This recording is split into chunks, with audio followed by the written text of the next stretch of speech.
Welcome, I'm Benny D, and in this video we're going to look at how to find the area of a rectangle. Okay, so if we have a look at a rectangle here, okay, there's a few different properties we can talk about for this rectangle.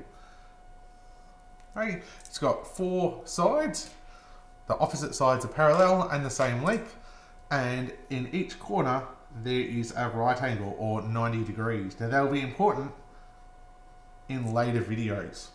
Okay. When we're looking at finding the area, all we're looking for is how much space an object takes up in two dimensions, in this case length and width. Okay. And this paper works out quite nicely because we're looking at counting how many squares this rectangle takes up. So we can go 1, 2, 3, 4, 5, 6, 7, 8, 9, 10, 11, 12, 13, 14, 15, 16, 17, 18, 19, 20, 21, 22, 23, 24, 25, 26, 27, 28. Okay, so it has an area of 28 squares.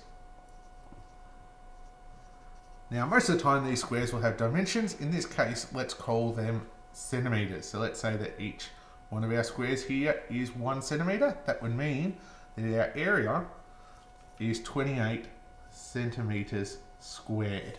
A little 2 up here tells us that we've multiplied centimeters by centimeters to give us centimeters squared. Now that wasn't a very convenient way of doing it though. We counted up each individual square. Okay, now it works, but it's a time-consuming and inefficient method. What you can do though is have a look at, well, how can we count our squares up quicker? Well, we can look and say, well, this length here is 7 centimeters, and this height here is 4 centimeters. We know our area is 28. Well, how do we get to 28 from 4 and 7? We simply multiply them. So we go 4 times 7 equals 28 centimeters squared.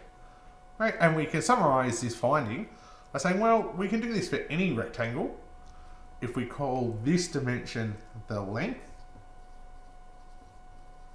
right, and we're going to just use an L to represent that side, L for length, and this side we call the width, which we'll use W for. Then our area, and we'll use A for our area, simply equals the length times the width.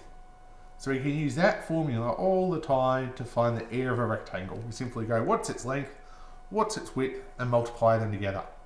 Okay, key thing to remember is that our length and our width are at right angles to each other. That's going to be incredibly important in future videos.